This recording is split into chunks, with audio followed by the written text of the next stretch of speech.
Hello medical students, कैसे आप सब। आई होप आप लोग अच्छे होंगे और आप लोगों का स्टडी बेस तरीके से चल रहा होगा। तो गाइस, आज हम लोग बीएससी नर्सिंग और पैरा मेडिकल से रिलेटेड बायोलॉजी का मिक्स क्वेश्चन करने वाले हैं। बहुत ही इंपॉर्टेंट सेशन होने वाले हैं। आप लोगों से एक छोटी सी रिक्वेस्ट है, अगर आप हमारे चैनल पे नए आए हैं या पहली बार आए हैं तो चैनल को कर लीजिए सब्सक्राइब। अगर क्लास अच्छा लगा तो आप वीडियो को लाइक और शेयर ज़रूर कीजिएगा। चलिए करते हैं आज के सेशन को स्टार्ट। तो आपके सामने ये रहा पहला क्वेश्चन और राइट आंसर देने की कोशिश करेंगे आप लोग। तो पहला क्वेश्चन क्या पूछा जा रहा है, बेमेल को चुनिए। इसमें से कौन सा जो है मेल नहीं है, राइट मेल नहीं है, उसको चुनना आप लोगों को। ऑप्शन ए में है फ्रैंकिया का साथ एलनस से, रोडोस्पाइरलम कवकमूल से। ऑप्शन 3 में है एनाबिना को नाइट्रोजन अस्थिकारक से। ऑप्शन 4 में है राइजोबियम को अल्फा अल्फा से। तो ऑप्शन को देखते हुए हम लोग देखते हैं कि फ्रैंकिया का साथ है एलनस। ठीक है, फ्रैंकिया क्या है, एक प्रकार का जीवाणु होता है। एलनस जो होता है उसके जाति होते हैं। ठीक है, ये तो राइट है। रोडोस्पाइरलम एक प्रकार का जीवाणु होता है, लेकिन कवक मूल जो होते हैं ये सिर्फ कवक में पाए जाते हैं। ठीक है, जो ये मेल जो है रॉन्ग है। एनाबिना जो होता है नाइट्रोजन अस्थिकारक जीवाणु होते हैं। राइजोबियम जो अल्फा अल्फा जीवाणु होते हैं। ठीक है, एक ऑप्शन नंबर 2 जो है इसका करेक्ट आंसर हो जाएगा। बेमेल में जो है इसका राइट आंसर क्या हो जाएगा, रोडोस्पाइरलम का कवकमूल जो है राइट आंसर नहीं है, क्योंकि कवकमूल जो बनते हैं सिर्फ किस में बनते हैं, कवक में बनते हैं, याद रखिएगा। ठीक है, चलिए बढ़ते हैं अगले प्रश्न की तरफ।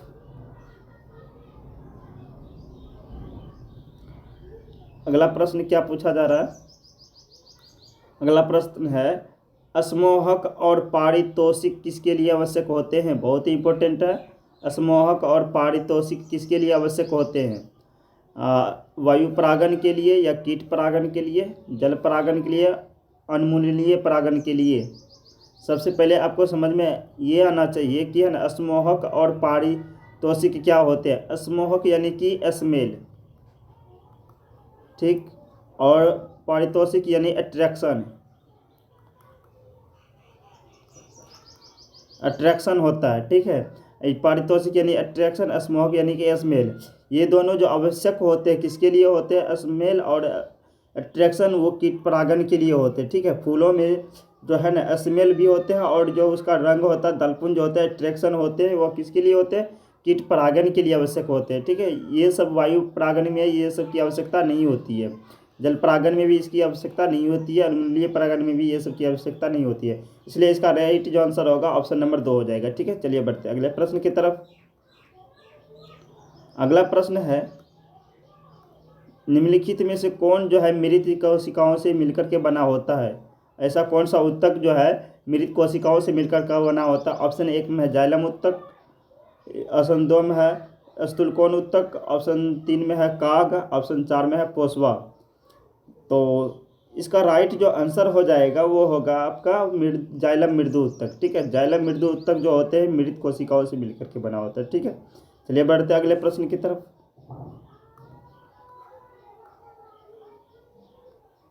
अगला क्वेश्चन क्या है, लीबरकून परागगुहिका की कौन सी कोशिकाएं एंटीबैक्टीरियल लाइसोजाइम स्रावित करती है। लीबरकून परागगुहिका की कौन सी कोशिकाएं हैं जो एंटीबैक्टीरियल लाइसोजाइम पर स्रावित करते हैं। आप लोग को ध्यान में आना चाहिए कि लीबरकून परागगुहिका जो होती है ये कहाँ पाए जाते हैं और लाइसोजाइम क्या है। लाइसोजाइम एक प्रकार का एंजाइम होता है, और लीबरकून जो परागगुहिका होती है ये पाई जाती है हमारी छोटी आंत में। ठीक है, इस तरीके से हमारी छोटी आंत की कोशिकाएं होती है, और इसको क्या कहा जाता है, ये निचले वाले सिरे को कहा जाता है लीबरकून। ठीक है, लीबरकून परागगुहिका बोला जाता है। ये पाया जाता है छोटी आंत में। ठीक है, याद रखिएगा, ये पाया जाता है हमारे आंत्र में। और जो है ना ये इस कोशिकाओं को बोला जाता है पैनेथ की कोशिकाएं। याद रखिएगा, आंत में जो इस प्रकार की कोशिकाएं होती है इसको क्या कहा जाता है, पैनेथ की कोशिकाएं कहा जाती है। और ये एंटीबैक्टीरियल लाइसोजाइम नामक एंजाइम स्रावित करता है। इसलिए जो है ना इसका राइट आंसर हो जाएगा ऑप्शन नंबर 2, पैनेथ की कोशिकाएं। ठीक है, और ये ऑप्शन नंबर 4 में जो है कुफर की कोशिकाएं, ये जो है यकृत की कोशिकाएं जो होती है। ठीक है, याद रखिएगा, कुफर की कोशिकाएं कहाँ पाई जाती है, यकृत में पाई जाती है। ठीक, चलिए बढ़ते हैं अगले प्रश्न की तरफ।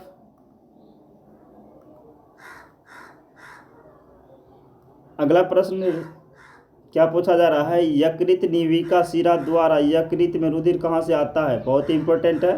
पूछा जा रहा है यकृत में निविका शिरा द्वारा यकृत में रुधिर कहाँ से आता है।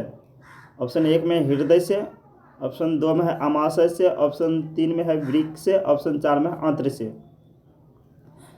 तो याद रखिएगा यकृत निविका शिरा द्वारा, जो है कि यकृत में एक प्रकार की शिरा पाई जाती है, उसमें जो यकृत निविका शिरा द्वारा यकृत में जो रुधिर पहुंचते हैं वो आता हमारे आंत्र से। ठीक है, याद रखिएगा आंत्र और यकृत से रिलेटेड एक प्रकार की शिरा होती है जिससे रुधिर का है ना परिवहन होता है। ठीक है, याद रखिएगा। चलिए इसलिए इसका ऑप्शन नंबर 4 करेक्ट आंसर होगा। चलिए बढ़ते हैं अगले प्रश्न की तरफ। अगला प्रश्न बहुत ही इंपॉर्टेंट है और इजी भी है, तो राइट आंसर देने की कोशिश करें। ऑप्शन क्या है, क्वेश्चन क्या है, डीएनए की एक आनुवंशिक पदार्थ है। हम सभी को पता है डीएनए एक आनुवंशिक पदार्थ है। इसका अंतिम प्रमाण किसके प्रयोग से आया है, यानी कि किस वैज्ञानिक के प्रयोग से यह सिद्ध हो गया कि डीएनए ही आनुवंशिक पदार्थ है। ऑप्शन 1 में है ग्रिफिथ, ऑप्शन 2 में है हार्से और चेस, ऑप्शन 3 में है ऑवरी, मैकॉल्डे और मैककार्टी, ऑप्शन 4 में है अरविंद खुराना। क्या होगा राइट आंसर, किसके प्रयोग से आया था। तो ऑप्शन देख लिए होंगे। ऑप्शन 1 में है ग्रिफिथ। ठीक है, ग्रिफिथ जो है इन्होंने ही जो है पहली बार जो है अपना प्रयोग किया था स्ट्रेप्टोकोकस निमोनी के ऊपर। ठीक है, स्ट्रेप्टोकोकस निमोनी एक जीवाणु होता है, उसके ऊपर इन्होंने प्रयोग किया था। ग्रिफिथ ने पहली बार प्रयोग किया था डीएनए को आनुवंशिक पदार्थ सिद्ध करने के लिए। ठीक है, ऑप्शन 3 में है ऑवरी, मैकॉल्ड और मैककार्टी, इन्होंने जो है दूसरी बार प्रयोग किया था। इन्होंने जो है बैक्टीरियोफाज का प्रयोग करके इन्होंने प्रयोग किया था,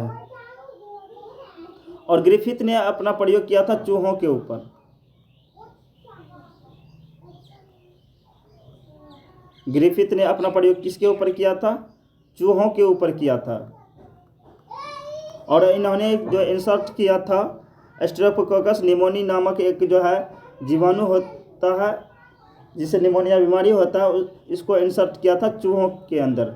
ठीक है, और ऑवरी, मैकॉल्ड तथा मैककार्टी ने दूसरी बार प्रयोग किया था बैक्टीरियोफाज नामक वायरस से लेकर के।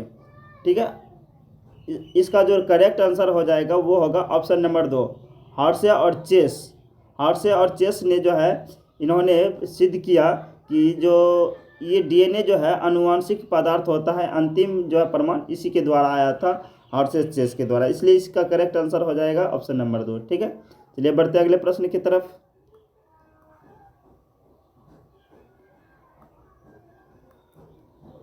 अगला प्रश्न है, निम्नलिखित में से कौन सबसे छोटी ज्ञात जीवित कोशिकाएं हैं। बहुत ही इंपॉर्टेंट है। निम्नलिखित में कौन सबसे छोटी ज्ञात जीवित कोशिकाएं हैं जिनमें एक निश्चित कोशिका भित्ति नहीं होती है। ये पादपों और जंतुओं में रोगजनक भी होते हैं और बिना ऑक्सीजन के भी जीवित रह सकते हैं। बहुत ही खतरनाक है। तो राइट आंसर क्या होगा, ऑप्शन ए में है बेसिलस, ऑप्शन 2 में है स्यूडोमोनास, ऑप्शन 3 में माइकोप्लाज्मा, ऑप्शन 4 में नोटोस्टॉक। क्या होगा राइट आंसर, देखिए 1 नंबर में है, ऑप्शन नंबर 1 में है बेसिलस। ये जीवाणुओं का समूह होता है, हम सभी को पता है जीवाणुओं का समूह होता है। स्यूडोमोनास जो होता है ये जो होते हैं शैवाल के समूह होते हैं स्यूडोमोनास। माइकोप्लाज्मा एक प्रकार की प्रोटोजोआ है। ठीक है, माइकोप्लाज्मा जो है एक प्रोटोजोआ है, और यही जो है सबसे जीवित, सबसे छोटी और जीवित कोशिकाएं होती है, और ये रोग भी उत्पन्न करते हैं, और ये जो है बहुत ही छोटी जीवित कोशिकाएं हैं। इसका आकार 0.1 माइक्रोमीटर होता है। याद रखिएगा, इसका जो आकार होता है 0.1 माइक्रोमीटर होता है। यही इसका करेक्ट आंसर हो जाएगा, माइकोप्लाज्मा। ये सबसे छोटी कोशिकाएं होती है अब तक की ज्ञात में। चलिए बढ़ते हैं अगले प्रश्न की तरफ, और ये जो है बिना ऑक्सीजन के भी जीवित रह सकते हैं। अगला प्रश्न क्या है, अगला प्रश्न है, डीएनए प्रतिकरण के दौरान ओकाजाकी खंड किसको बढ़ाते हैं। डीएनए प्रतिकरण यानी कि डीएनए रेप्लिकेशन के दौरान डीएनए प्रतिकीरण मतलब डीएनए रेप्लिकेशन के दौरान ओकाजाकी खंड किसको बढ़ाते हैं, किसको बढ़ाने का काम करता है। तो याद रखिएगा इसका जो करेक्ट आंसर होगा ऑप्शन नंबर 4 होगा, प्राकृतिक द्विशाखा से परे पक्षगामी स्ट्रैंड को। ठीक है, पक्षगामी स्ट्रैंड को ये बढ़ाने का काम करता है। ठीक है, चलिए बढ़ते हैं अगले प्रश्न की तरफ। अगला प्रश्न क्या है, अगला प्रश्न है निम्नलिखित में कौन बहुलकी नहीं है। इसमें कौन जो है बहुलकी नहीं है। ऑप्शन 1 में है न्यूक्लिक अम्ल, दूसरे में है प्रोटीन, ऑप्शन 3 में है पॉलीसेकेराइड, ऑप्शन 4 में लिपिड। देखिए ये न्यूक्लिक अम्ल जो होता है न्यूक्लियोटाइड से मिलकर के बना होता है और हमारे पास 3 प्रकार के है ना सब न्यूक्लियोटाइड होता है। न्यूक्लिक अम्ल जो होते हैं ये बहुलकी हैं। ऑप्शन 2 में है प्रोटीन, हम लोगों को पता है एमिनो अम्ल से बने होते हैं प्रोटीन। ठीक है, ये भी बहुलकी है। ऑप्शन 3 में है पॉलीसेकेराइड, पॉलीसेकेराइड भी बहुलकी है। ऑप्शन 4 में है लिपिड, ये जो इसका करेक्ट आंसर हो जाएगा। ठीक है, लिपिड जो है बहुलकी नहीं होते हैं, इसलिए इसका राइट आंसर ऑप्शन नंबर 4 हो जाएगा। चलिए बढ़ते अगले प्रश्न की तरफ। अगला प्रश्न क्या है, जैव मंडल संरक्षित क्षेत्र का वह भाग जो कानूनी रूप से सुरक्षित है और जहां मानव की किसी भी गतिविधि आज्ञा नहीं होती क्या कहलाता है। जहां मनुष्य नहीं जा सकते हैं और जैव मंडल संरक्षित क्षेत्र है और कानूनी में सुरक्षित है क्या कहलाता है। इसका जो राइट आंसर होगा क्रोड क्षेत्र। ठीक है, ये क्षेत्र क्या कहलाते हैं, क्रोड क्षेत्र कहलाते हैं। और जो मनुष्य के झगड़े के लिए जो संरक्षित किए जाते हैं, जहाँ पे लाइन रेखा खींचा जाता है एक राज्य या एक देशों के बीच, वो बफर क्षेत्र कहलाता है। ठीक है, लेकिन इसका जो करेक्ट आंसर होगा वो हो जाएगा ऑप्शन नंबर 1। ठीक है, चलिए आगे बढ़ते हैं अगले प्रश्न की तरफ। एकलिंगी श्रेयी पुष्प पादप निम्नलिखित में से कौन दोनों को रोकता है। यानी कि एकलिंगी श्रेयी पुष्प पादप निम्नलिखित में से कौन दोनों को रोकता है। एकलिंगी श्रेयी पुष्प क्या होते हैं, ऐसे पुष्प जिसमें एक ही लिंग पाए जाते हैं। एकलिंगी श्रेयी पुष्प मतलब क्या होता है, एकलिंगी श्रेयी पुष्प मतलब होता है एकलिंगी फूल जिसमें नर या मादा दोनों में से कोई एक होगा। तो यहाँ पे पूछा जा रहा है कि पादप निम्नलिखित में से कौन दोनों को रोकता है, संयुग्मन और परिनिषेचन से। ऑप्शन 1 में क्या है, संयुग्मन और परिनिषेचन। ऑप्शन 2 में संयुग्मन और समजात पुष्पी परागण। ऑप्शन 4 में सजात पुष्पी परागण और परिनिषेचन से। ऑप्शन 4 में उन्मूलीय परागण और परिनिषेचन से। एकलिंगी श्रेयी पुष्प जो है के पौधा जो है किनको रोकता है। याद रखिएगा इसका जो करेक्ट आंसर हो जाएगा ऑप्शन नंबर 2 होगा। ठीक है, संयुग्मन और सजात परागण से। ये दोनों गुण जो है इसमें होगा ही नहीं। किसमें, एकलिंगी पुष्प में संयुग्मन नहीं होगा और सजात परागण नहीं होगा इसमें। ठीक है, चलिए बढ़ जाते हैं अगले प्रश्न की तरफ। अगला प्रश्न क्या है, अगला प्रश्न है मानव शरीर में कौन सी अंतःस्रावी ग्रंथि अस्थायी है। मानव शरीर में कौन सी अंतःस्रावी ग्रंथि अस्थायी है। ऑप्शन 1 में पीनियल ग्रंथि, ऑप्शन 2 में है अंतरिका स्रावी ग्रंथि पिंड, ऑप्शन 3 में पित्तक पिंड, ऑप्शन 4 में अंडाभ पिंड। क्या होगा राइट आंसर, कौन जो है अस्थायी अंतःस्रावी ग्रंथि है। तो अस्थायी का मतलब क्या है, अस्थायी का मतलब होता है कि जो आते हैं फिर जो है ख़त्म हो जाते हैं। ऐसा स्रावी ग्रंथि जो उत्सर्जित होते हैं यानी बनते हैं फिर से ख़त्म हो जाते हैं।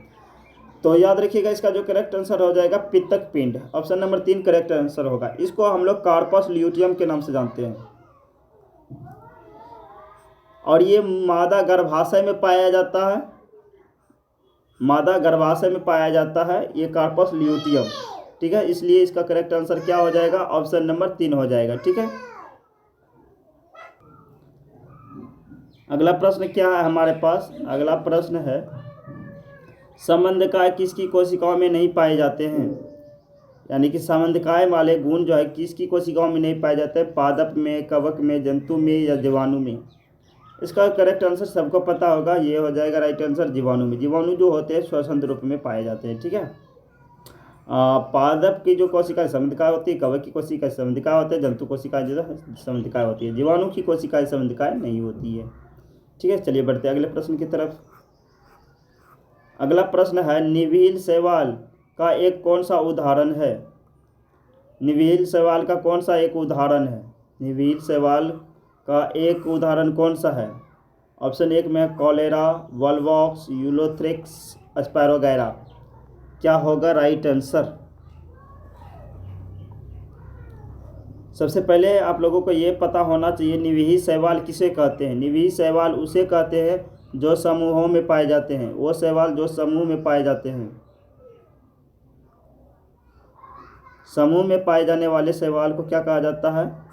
निवीही शैवाल कहते हैं। ठीक है, और इसे सिनोबियम भी कहते हैं। याद रखिएगा, जो निवीही शैवाल होते हैं इसे सिनोबियम भी कहा जाता है। क्या होगा राइट आंसर? तो याद रखिएगा, इसका जो करेक्ट आंसर होगा वॉलवॉक्स। ठीक है, निवीही शैवाल का उदाहरण कौन सा है? वॉलवॉक्स। ठीक है, ऑप्शन 1 में कॉलेरा। कॉलेरा जो है शैवाल है, परंतु ये जो है वो गतिशील शैवाल होते हैं और एक कोशिकीय होते हैं। एक कोशिकीय है ही, साथ साथ में ये क्या होता है, और गतिशील शैवाल होते हैं कॉलेरा। ठीक है, याद रखिएगा। चलिए बढ़ते हैं अगले प्रश्न की तरफ। अगला क्वेश्चन क्या है? अगला क्वेश्चन, निम्न में कौन घोड़े के गण को दर्शाता है?